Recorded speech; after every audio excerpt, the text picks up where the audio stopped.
우리는 지난 시간까지 바울 사도가 로마에 보낸 편지 로마서의 말씀을 통해서 우리가 하나님 앞에 구원받고 죄 사함 받고 또 영원한 생명을 얻는 것.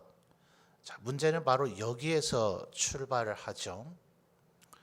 우리야 지금 영원히 살고 있는 사람을 보지를 못했으니까 모든 인간들은 한번 태어난 것은 사람에게 정하신 것이고 또 언젠가는 한번 죽는다.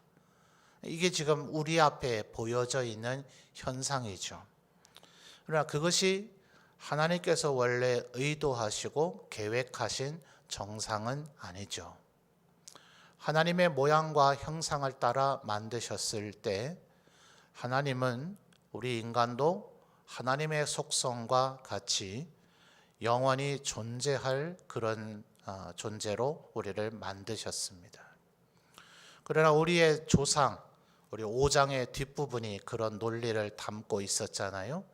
첫 번째 아담은 대표성을 갖고 있는 존재로 그가 범죄하여 타락하고 죽는 존재가 되어져 6장의 우리 다음 시간에 이어져 살펴보겠습니다만 죄의 종이 되어져 버렸기 때문에 그 아담의 모양과 형상을 따라 그 이후에 태어나게 된 우리 모든 인간은 이제 죽는 존재가 되어졌습니다.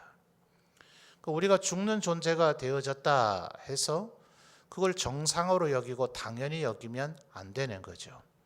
그러니 필연적으로 우리에게는 원래 우리의 인간의 모습, 창조하시고는 보시기에 심히 좋았다 하셨던 그 상태, 죄에 물들어 있지 않고 타락하지 않았고 또 영원히 살 존재로서의 하나님께서 보실 때 심히 좋았던 그때의 모습을 회복해야 될 이유가 생긴 거죠. 근데 우리 인간에게는 이 문제를 해결할 능력도 방법도 없었던 것입니다. 그러니까 이게 이제 우리의 죄 사함의 문제, 구원의 문제, 그리고 영원한 생명을 얻어서 더 이상 죽는 존재가 되지 않는 문제로 이제 귀결이 되는 거죠. 바울 사도는 그것이 우리 모든 인생들이 해결해야 될 문제인데 그걸 우리의 인간의 힘으로는 해결할 수 없었고 심지어 율법도 그것을 해결할 방법이 되지는 못했다.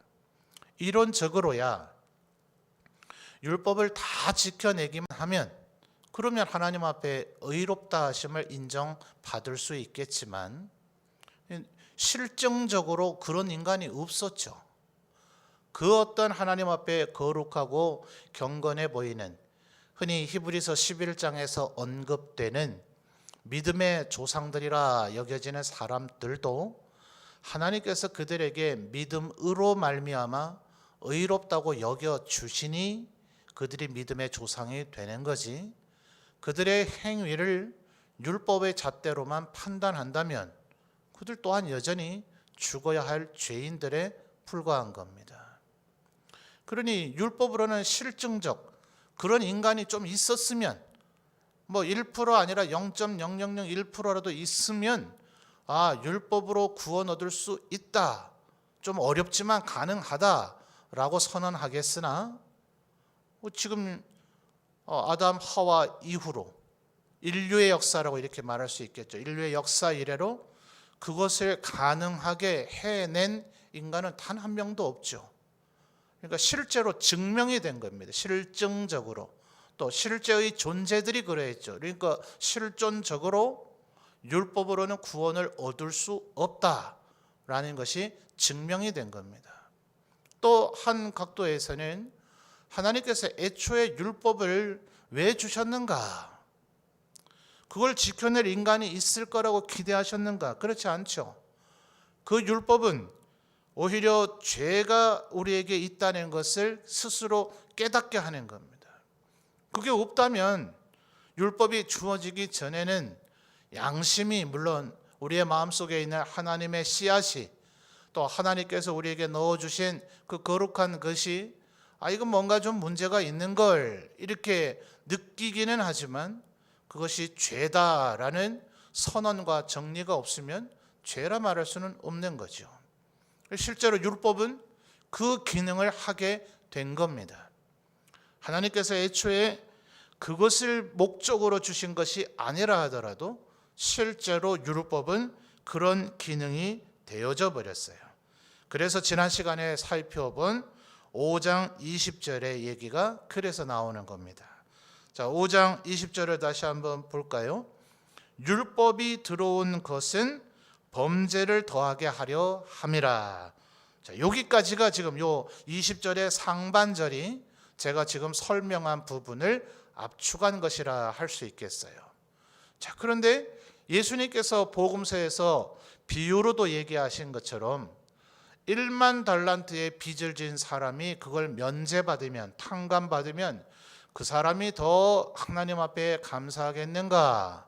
아니면 1달란트 탕감받거나 하고 면제받은 사람이 있다면 그 사람이 더 하나님 앞에 감사하겠는가? 너무나 상식적이고 초등학생들도 이해할 만한 얘기지요. 면제받은 금액이 크면 클수록 그 감사는 커질 수밖에 없습니다. 그러니 2차적으로 의도된 것이 아니지만 파생된 결론이 뭡니까? 그게 5장 20절의 하반절이죠. 율법의 원래 기능은 그것이 아니지만 율법 때문에 우리가 내가 이렇게 많은 죄를 짓는 인간이었구나 라는 것을 깨닫게 되었고, 그렇게 죄인이면 죄인일수 그것을 알면 알수록 하나님 앞에 용서받은 은혜, 그게 얼마나 큰 것인가 하는 것을 느끼게 된 겁니다. 그래서 오늘 우리가 6장 1절에 이런 질문이 생겨질 수 있는 거죠. 그러면 어차피 하나님께서 우리를 용서해 주실 것이니, 그러니까 죄를 좀 더 짓지 더 지으면 더 용서받은 감격도 크겠고 더 은혜도 크게 느껴지지 않겠는가 라고 생각할 수 있겠는가. 실제로 이렇게 생각하는 사람들이 굉장히 많아요. 의외로요. 교회를 다니는 사람들도 그러하고 교회 다니지 않는 사람들도 이렇게 여깁니다. 교회 다니지 않는 사람들은 우리 예수 믿는 사람들을 조롱하듯이 그렇게 여기죠. 왜냐하면 우리의 삶이 그들과 별반 다르지 않거나 또 때로는 아예 똑같거나 또 어떤 이들은 예수 믿는다던데 그들보다 더 형편없거나 이러니 그들이 우리 예수 믿는 사람들을 향해서 조롱하고 폄훼하면서 하는 얘기가 니들은 진짜 참 편하게 산다. 월요일부터 토요일까지는 우리하고 똑같이 하고 싶은 대로 온갖 죄를 다 짓고 나서 주일날 교회 가서 용서해 주시는 하나님 앞에 용서해 주세요, 용서해 주세요 그러고 사니, 니들은 우리처럼 하고 싶은 것도 다 하고 거기에 용서도 받고 우리 말로 하면 은혜도 누리니 너희는 정말 좋겠다, 이렇게 조롱하듯이 얘기를 해요. 실제로 교회에 정을 두고 신앙생활을 한다 하는 사람들도 그저 삶의 열매가 나타나질 않고 죄의 유혹을 이기지 못해서 좀 부끄럽고 수치심 때문에 그렇게 그냥 할 말이 없어서 면구스러워서 그런 얘기를 하는 건지, 아니면 실제의 사고방식과 정말 그렇다고 생각을 하는 건지, 내가 아무리 죄를 지어도 주님이 다 용서를 해 주실 것이다 이렇게 말하고 떠버려대는 이들을 제가 어릴 때 목회자가 되기 전부터 또 목회자가 된 지 20년이 지나오는 오늘까지 얼마나 많이 봤는지 몰라요. 과연 신앙은 그런 것인가? 우리 하나님은 과연 그런 분인가? 정말 믿음이 있는 사람이라면 율법은 원래 그런 거구나. 율법은 죄를 깨닫게 되고 죄가 많을수록 용서하심이 많으니 은혜를 더 많이 느끼게 되니까, 그러니까 우리가 마음 놓고 편하게 죄를 지어도 되겠지 라는 이런 논리가 과연 가능한 것인가? 바울 사도는 이미 이 믿음으로 말미암는 의, 지금까지는 어땠어요? 이방인들은 이런 게 있는지도 모르고 자기 멋대로 살거나 자기 의의 기준에 따라 살았을 것이고, 유대인들은 그저 율법을 못 지키는 이는 어떻게 하면 좋을까 늘 근심 걱정하며 살았을 것이고, 자기 나름대로는 알량하게 그래도 율법을 일부분에 불과하지만 자기 아는 게 그게 전부이니 극히 일부를 지켰을 뿐인데 그게 다 지킨 건 줄 알고, 언제나 그러잖아요.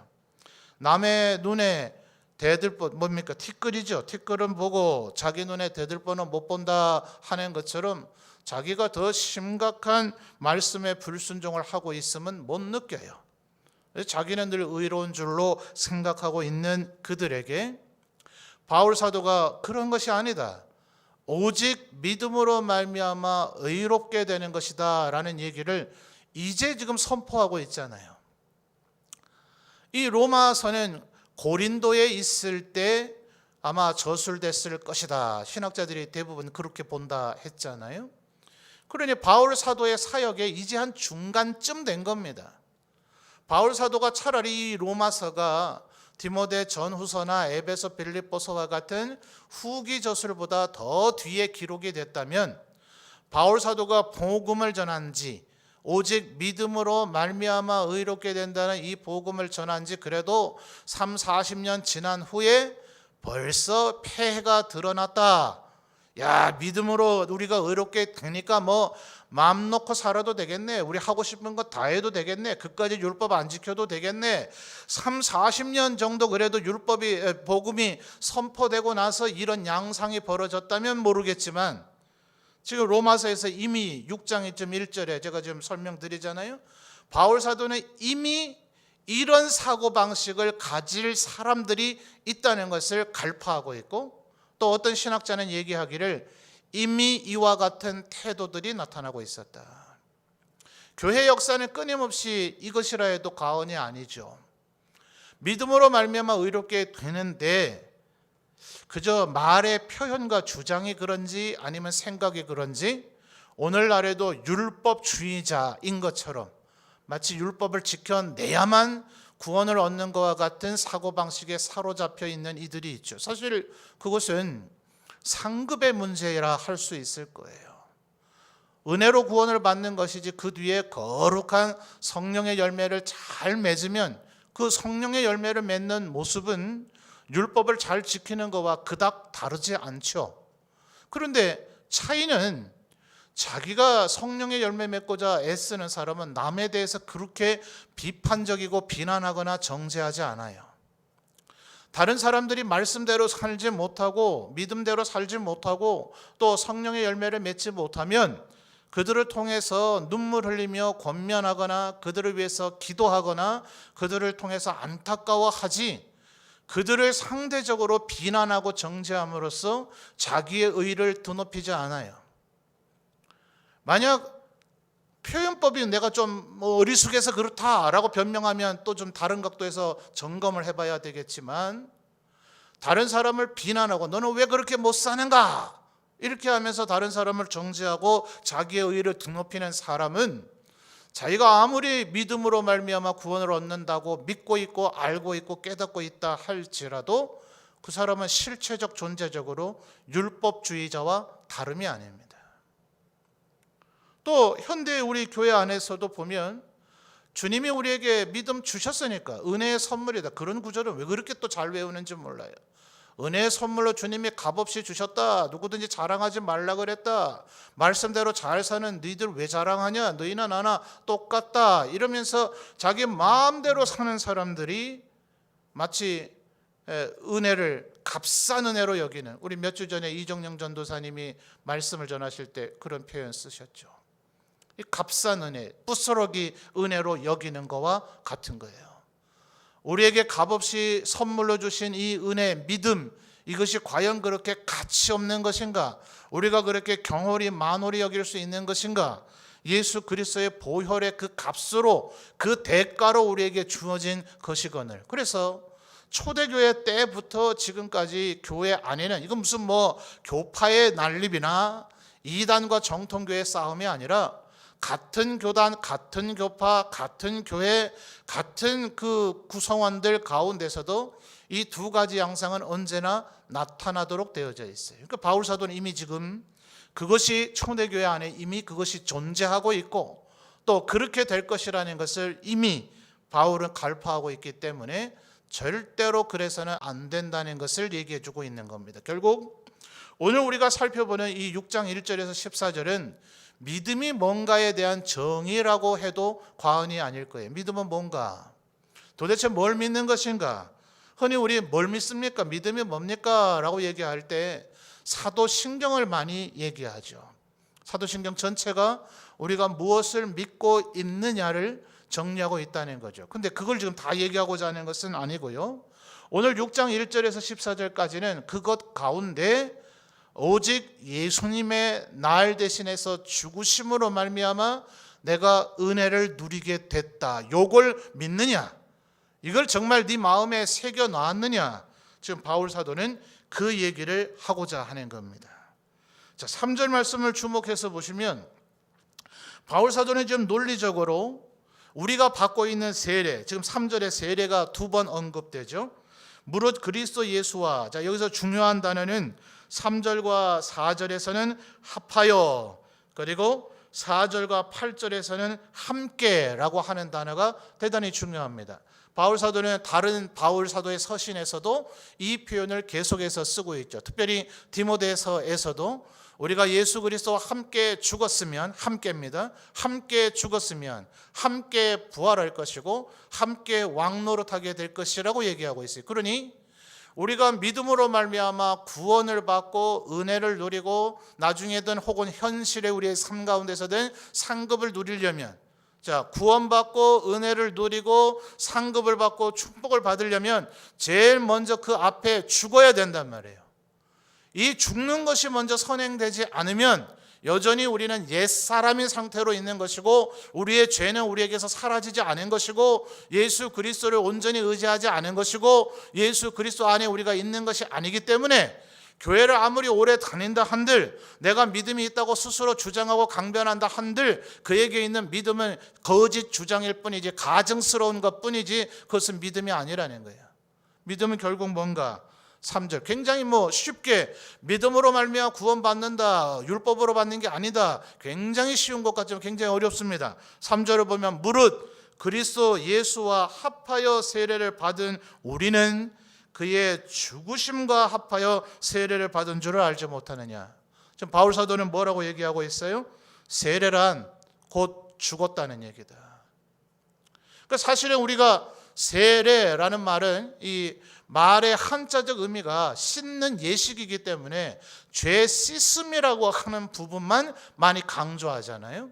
그리고 사실은 북반구로 가면 갈수록 지금 우리도 굉장히 춥습니다만 사실 교회가 계속해서 립싱크라 그러죠. 입으로는 믿는 척하고 그렇지 않은 거짓된 자들을 교회 2000년 역사 가운데 점차 확인하게 되어지니 이제는 마치 빌립 집사가 에디오피아 내시를 강이 있다고 해서 바로 거기서 현장에서 당신에게 믿음이 있는 걸로 보이니 세례를 금할 이유가 있는가, 나도 받고 싶다, 이래서 즉석에서 세례를 주던 일을 이제는 교회가 더 이상 하지를 않죠.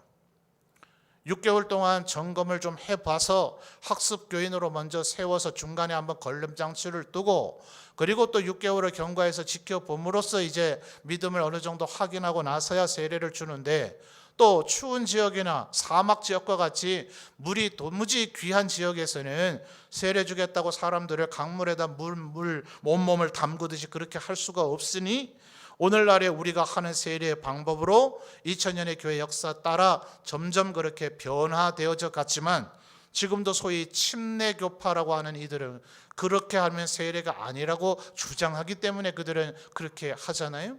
그 침례하는 방식을 생각해 보면 바울 사도의 이 개념은 사실 침례가 더 가깝죠.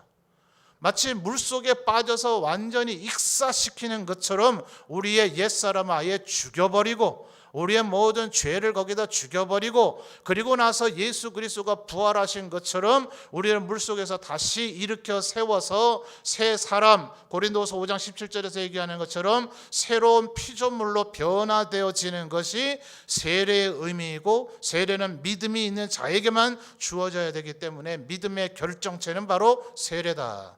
지금 바울 사도는 지금 그 얘기를 하는 겁니다. 초점은 뭡니까? 세례 방식의 문제가 아니고요. 세례의 의미를 단순히 깨끗하게 하는 것으로 볼 것이냐, 죽었다 살아났다는 것으로 볼 것이냐가 아니라 옛사람, 죄악 덩어리, 죄 짓고 사는 삶, 죄에 물들어 있던 삶, 그거를 완전히 십자가에 죽이듯이 죽여버리는 것이 믿음의 핵심이라는 거예요. 그러면 6장 1절 같은 이런 교묘하고 간교한 이런 셈을 하겠냐 말이에요. 이런 발상을 하는 것 자체가 믿음이 없는 거죠. 그럼 죄 많이 지어도 되겠네. 그러면 하나님의 은혜를 더 감격할 수 있겠네. 죄 한 번 지을 때마다 당신의 손으로 예수님의 몸에다가 못을 박는다고 여겨보세요. 다시는 그 짓을 할 수 있겠어요? 그러니까 우리 중고등학생들 여름에 수련회 같은 때 일부러 그런 거 한번 해보게 하잖아요. 통나무 같은 거 해가지고 거기에 붉은색으로 피를 막 흘린 것처럼 묻히게 해서 예수님처럼, 물론 무게가 막 그렇게 나가지도 않겠습니다만은 그 십자가를 어깨에 한번 저어보게 하기도 하고, 거기에 가서 자기가 그 자리에다가 여겨지는 그 자리쯤에 못 3개를 한번 박아서, 그 못이 실제로 나무지만 예수님의 몸은 거기에 있지도 않지만 나무에 못이 박혀 들어갈 때 그 충격의 그 둔탁한 그 소리가 어떤지를 한번 느껴보게 하기도 하는 그런 일들을 자꾸 우리가 시도하는 이유가 뭡니까?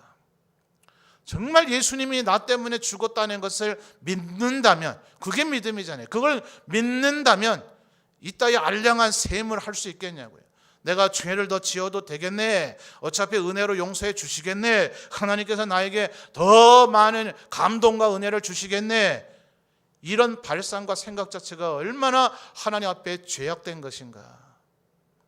예수 그리스도와 함께 완전히 죽어야만. 그래서 예수님께서 우리 대신 죽으시고 우리에게 그 부활의 영광을 주신 것은 4절 하반절을 주목해서 보십시오.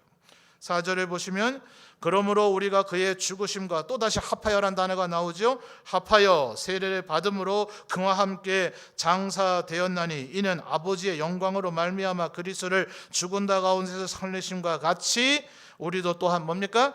새 생명 가운데서 행하게 하려 함이라. 한번 우리의 조상과 우리가 실패하여서 하나님께서 주신 보시기에 심히 좋았던 이 피조물을 죄악 덩어리로, 본질상 진노의 자녀로, 그리고 하나님 앞에 멸망받을 그런 존재로 우리가 전락시켜 버렸으면, 이제 새 생명을 주었다면 이제 새 생명 가운데서는 은혜 가운데 행해야 되죠. 예수님께서 말씀하신 요한복음 15장에서 그 얘기하시죠. 아버지는 농부고 나는 포도나무고 너희는 가지니 너희가 내 아내, 내가 너희 아내. 요한복음은 계속해서 영적인 메시지만 요한 사도가 집중적으로 기록합니다. 3장에서 니고데모에게 얘기하신 거듭나야 된다. 그러니 이게 내 아내, 너희가 내 아내, 내가 너희 아내, 이거를 니고데모 같은 그런 사고방식으로 생각하면 답이 안 나오죠. 어떻게 내가 예수님 안에 들어갈 수 있는가? 예수님 어떻게 내 안에 들어올 수 있는가? 바울 사도는 지금 더 명쾌하게 논리적인 어휘로 그걸 설명하잖아요. 뭐라고 얘기합니까? 합하여. 예수 그리스도와 합하여. 이것이 오늘 6장 1절에서 14절까지는 말하자면 갈라디아 2장 20절 한 절 속에서 바울이 농축해놨다고 해도 과언이 아닙니다. 한번 우리가 찾아보십시다.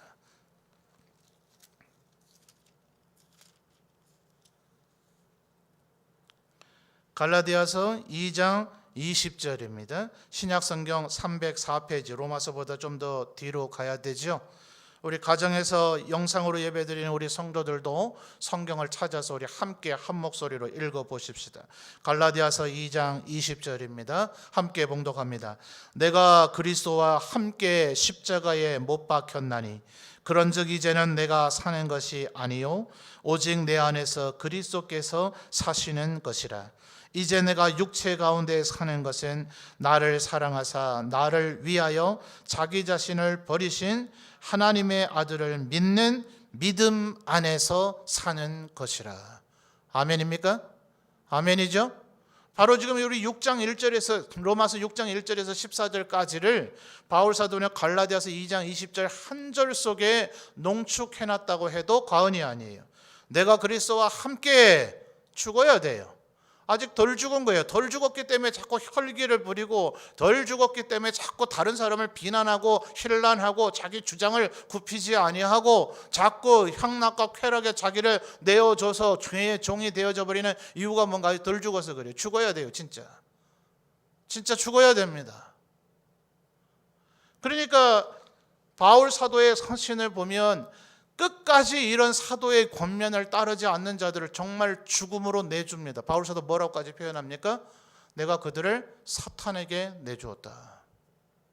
교회 밖으로 아예 쫓아낸 겁니다. 완전히 죽음으로 내몬 거죠. 너 아예 정신 덜 차렸구나.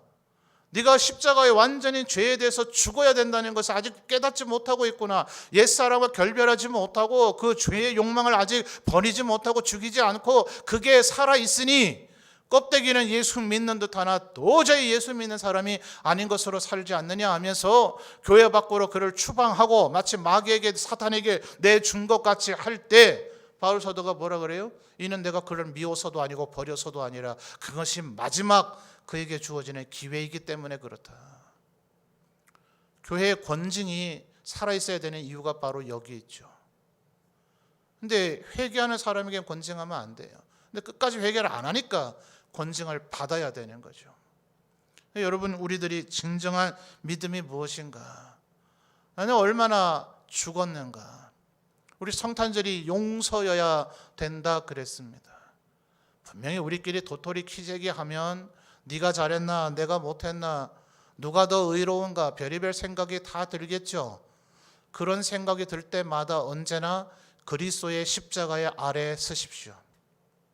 모르긴 몰라도 그 십자가에 평균적 우리 신장을 가지고 그 예수님이 실제로 달리셨던 그 십자가에 우리가 바로 그 십자가에 세워진 세로 기둥 바로 옆에 가 서면 예수님의 발잔등이 아마 우리 눈에쯤 보일 겁니다. 아마 조금 사람이 키가 크다면 예수님의 무릎이나 허벅지쯤이 보일런지도 모릅니다. 그 비참하게 죽으신 예수 그리스도의 십자가 아래 서 있으면 다른 사람을 비난하고 정죄할 의욕이 생깁니까? 믿음이 있는 사람은 그런 게 생깁니까? 그게 생긴다면 저는 단언하겠습니다. 그는 믿음이 없는 자입니다. 그러니까 우리의 마음에 자꾸 나의 의로움이 생겨지면 내가 잘났다 싶거들랑 그때 예수 그리스도의 십자가를 다시 떠올려야 돼요. 그러니까 여러분, 바울 사도가 내가 예수 그리스도의 십자가 외에는 결코 자랑할 것이 없다, 이 말을 자랑하는 개념으로 제발 그 행간을 읽으세요. 행간. 단어의 어휘만 생각하면 안 돼요. 그게 무슨 자랑이에요. 바울 사도가 진정으로 하고자 하는 얘기는 내가 바울 그리스도의 십자가 아래 서면 아무것도 자랑할 것이 없다는 것이 내 마음에 가득 새겨진다. 지금 그 얘기를 하고 있는 거예요. 뭘 자랑해요 감히 주님 앞에서. 자기하고 똑같은 수준인 인간들 앞에서 자랑할 것이 혹시 있으려는지 모르지만 뭘 그렇게 드높이고 내세울 것이 그렇게 많아요. 아직 덜 죽어서 그래요. 그 사람 믿음이 지금 위태위태한 겁니다. 절대로 믿음이 있는 사람은 그리스도와 함께 자기의 정과 욕심을 십자가에 못 박은 사람은 쉽게 남을 정죄하고 비난하지를 못해요. 그저 말씀대로 못 사는 사람을 보면 안타깝고 눈물이 나고 어떻게 하든 그를 위해서 기도해야 되겠다. 그를 바른 길로 의의 길로 어떻게 하면 인도할 수 있을까. 오직 그 궁리를 하게 되어져 있죠. 그러니까 그 궁리, 믿음을 가진 사람은 어떻게 하면 전도할까, 어떻게 하면 권면할까, 어떻게 하면 돌보고 섬길까, 어떻게 하면 양육시킬까, 여기에만 혈안이 되어져 있게 되어져 있어요. 그러니까 한 단계 더 나가면 그 사람에게 지금 있는 어떤 개인적인 성향이나 밖으로 드러나는 성품과 인격적인 성향뿐만이 아니라 그가 하나님의 교회에서 어떤 일을 지금 중요시하고 어떤 일을 힘쓰고자 하는가의 그 태도와 자세를 보면 그의 믿음이 있는가 없는가, 믿음이 지금 건강한가 아니면 곧 죽지 못할 그런 지금 위태위태한 중병에 걸려 있는 상태인가가 저는 어느 정도 점검이 충분히 된다고 생각해요. 믿음이 있는 사람은, 또 하나님의 성령이 그에게 충만한 사람은 언제나 겸손하며, 그죠? 그러니까 그게 바울 사도가 사랑이라고 하는 걸로 표현하잖아요. 사랑은 언제나 오래 참고 온유하며 무례히 행하지 아니하며, 그런 성향이 나타날 수밖에 없는 거예요. 믿음으로 시작돼서 사랑으로 사역을 하게 하고 힘들고 어려울지라도 소망의 인내를 품은 사람은 그 믿음의 양상이, 믿음이 있음이 겉으로 드러날 수밖에 없는 겁니다. 그러므로 결론적으로 바울 사도는 13절에서 이런 얘기를 합니다. 13절, 로마서 6장 13절을 주목해 보시죠.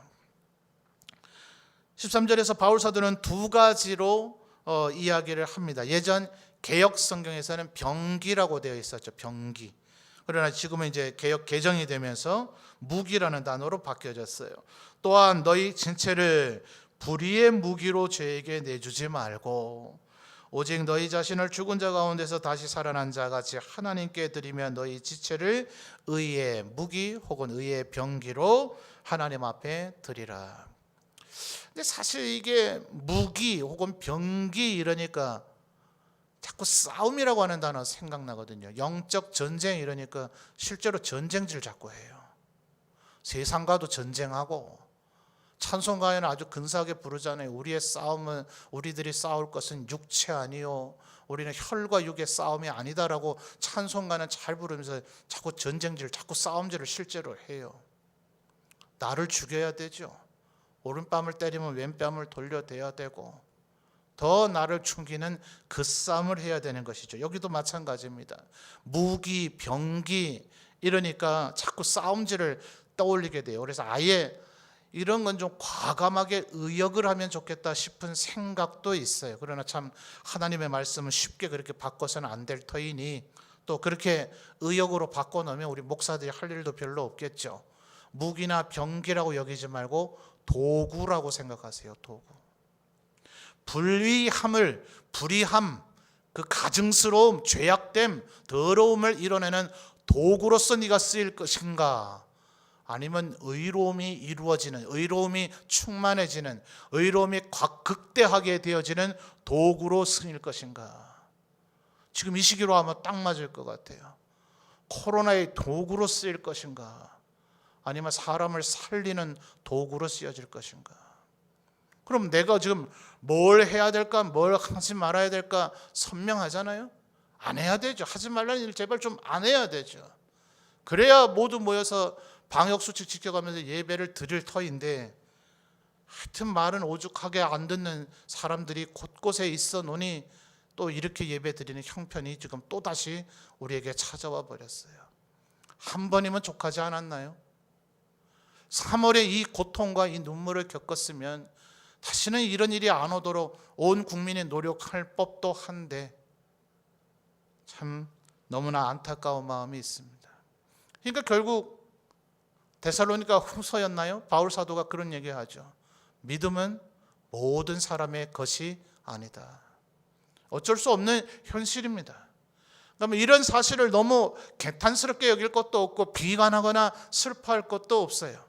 우리들이 아무리 믿음대로 살고 아무리 말씀대로 살고 또 이것을 힘써 복음을 전한다 할지라도 이 세상은 50대 50인지 99대 1인지는 모르지만 하나님이 창세전에 미리 아셔서 일부만을 선택하셨기 때문에 여전히 아주 보란듯이 죄를 짓고 죄악에 관영한 가운데 안하무인격으로 사는 사람은 우리가 끊임없이 보게 될 거예요. 아무리 인류 사회가 예수 안 믿는 사람들조차라도 혹은 예수 믿는 우리들이 이 세상의 죄악을 없애고 의로움만을 세우려고 온갖 노력을 다 기울인다 하더라도 죄악은 예수님 다시 오시는 그날까지 그 창궐함이 끝나지 않을 겁니다. 그러니 우리 스스로를 의의 도구 혹은 의의 무기, 그리고 상하절에서 얘기한 바대로 새 생명 가운데서 행하게 하는 것이 얼마나 중요한가. 자기만을 위해서는 안 되겠지만 사실은 진정한 전도는요, 내가 빛이 되고 소금이 됨으로써 전도가 되는 겁니다. 아무리 전도지를 천장만장 돌리면 뭐해요? 전도하는 방법을 완벽하게 익혀가지고 글없는 책을 아주 딸딸딸딸 한 글자도 안 틀리게 암송하고 CCC 애들이 그래요. CCC 분들이 자기들이 그 문장 단어를 만들어낸 것은 정말 오랜 경험과 시행착오를 겪어서 만들었기 때문에 단어 하나, 토시 하나 틀리는 걸 용납하지 않습니다. 그러면 전도의 방법의 형질이 바뀐다고까지 얘기해요. 그래서 CCC의 간사가 되려면 초중 고급 과정을 다 수료하면서 사형리의 내용을 단 한 글자도 틀리지 않고 암송을 해내야 돼요. 그렇게 한들 자기가 빛이 소금이 되지 않으면 전도가 되겠습니까? 진정한 전도는 자기의 구원을 이루는 것이 진정한 전도입니다. 내가 진정으로 믿음으로 살고 의의 도구로 살고 새 생명 가운데서 행해서 내 안에 믿음이 있음이 누구라도 알 수 있도록 증명이 되어지면 그 사람을 통해서 반드시 이 새 생명은 말 그대로 생명인지라 반드시 구원의 역사가 일어나게 되어질 줄 믿습니다. 해마다 우리가 지난 가을에는 못했습니다만 가을마다 하자는 것은 그냥 우리가 프로그램 해가지고 어쩌고 저쩌고 으쌰으쌰 해가지고 사람을 끌고다 모으자는 게 아니라고 제가 누누이 말씀드렸는데 어떤 이들은 그건 아예 전혀 귀에 들어오지 않는 것 같아요. 사랑의 교회에서 제자 훈련을 하면서 반드시 이것을 병행해야 되겠다. 말씀 공부만 그냥 계속 하는 것은 영적인 교만함만 오히려 늘어나게 할 뿐이다. 내 알을 통해서 구원 얻게 되는 사람이 없다면, 내가 복음을 증거하는 삶을 살지 못한다면 그것이 무슨 가치가 있겠느냐 하는 스스로를 깨닫게 하는 대각성 운동이란 말이에요. 내가 정말 믿음으로 살고 있는가? 내가 교회 출입은 잘하고 교회에서 근사한 말로 사람들과 영적인 교제랍시고 그냥 거룩하고 경건한 어휘들을 사용해서 교회 생활 3년 5년 하면 교회 안에서 쓰는 단어들 못 씁니까? 교회 다닌 지 오래된 사람들 사회에서 나가서 얘기하면요, 얘기를 안 해도 교회 다니시죠? 라고 들었는데 왜요? 우리가 사용하는 특정 어휘들이 있거든요. 똑같은 현상을 보고 똑같은 어떤 사건을 봐도 예수 믿는 사람들이 주로 사용하는 사용법이 있어요. 그거야 3년 지나고 5년 지나고 10년 지나면 전혀 좀 지혜가 없고 바보가 아닌 다음에야 그런 말 되뇌이는 거야 누가 못해. 그게 향기가 아니란 말이에요. 성령의 열매는 성경에 나오는 어휘를 얼마나 잘 사용할 수 있느냐라고 얘기하고 있지 않다는 거예요. 여러분, 절대로 율법으로 구원받는 것이 아니라 믿음으로 구원받는다라는 이 말을 그렇게 쉽고 만만하게 여기지 마십시오. 이게 그렇게 막 좋아라 하고 즐거워만 할 일이 아닙니다. 주님이 우리 대신해서 죽으셨으니 믿음이 있는 사람은 주님과 합하여야 되는데 여러분, 합해져 있습니까? 주님과 합하여져 있습니까? 여러분에게 정말 믿음이 있는 것이 맞습니까? 그렇게 쉽고 만만한 문제가 아닙니다. 날마다 우리의 육체를 쳐서 복종시켜서, 그래서 7장 8장으로 이어가면 그러면 내가 또다시 예수님과 합해지고자 하는 어떤 인위적인 노력을 해야 되는 것인가? 그렇게 내가 예수님을 의지하고 따르고자 하는 그 노력은 결국 율법을 지키고자 하는 인간의 행위적 노력과 무엇이 다른가? 바로 성령님의 역사하심이 다르다 이거예요. 내가 뭘 하는 게 아니라 성령님의 다스리심과 그 통치에 나를 온전히 맡겨드리는 것. 본질적인 출발점이 다르죠. 초점이 다르죠. 진행 방식이 다릅니다. 나를 철저히 죽이는 거예요. 다시 한번 죽이는 겁니다. 십자가에 죽고 주님 앞에서 내가 죽고 온전히 나는 사라지고 주님만이 내 안에서, 아까 갈라디아서 2장 20절에도 그랬죠. 내가 이제 육체 가운데 사는 것은 내 안에서 그리스도께서 사시는 것이다. 온전히 그분의 뜻대로 움직이는 그 상태, 그것을 지금 바울 사도는 믿음이라고 얘기하고 있어요. 믿음이라고 하는 이 두 글자가 굉장히 간단한 것 같지만 신약 성경 전체를 묵상하고 묵상할수록 더 파고 들어가면 더 파고 들어갈수록 과연 나에게 믿음이 있는가? 때때로 되짚어보지 않을 수가 없습니다. 사랑하는 성도 여러분, 이 질문과 이 영적인 고민이 있는 사람이 믿음이 있는 사람일 겁니다. 어떤 이들은 제 설교를 듣고 나서 이래요. 목사님 설교 들으니까 고민이 많이 돼요. 예, 고민하시라고 지금 이 설교하는 겁니다. 스스로 믿음이 있는 줄로 착각해서 믿음이 없는데도 불구하고 믿음이 있는 자로 착각하다가 지옥 갈까 봐 끊임없이 고민하란 말이에요. 그래야 여러분 앞에 안에 믿음이 더 충만해질 것입니다. 믿음이 더 견고해질 것입니다. 그 믿음이 반석같이 될 것입니다. 나에게 정말 믿음이 있는가? 나는 새 생명 가운데서 행하는가? 내 옛사람과 내 육체는 십자가에 죽었는가? 나는 의의 도구로 쓰여지고 있는가? 끊임없이 우리 스스로를 점검하는 저와 여러분이 되시기를 바랍니다.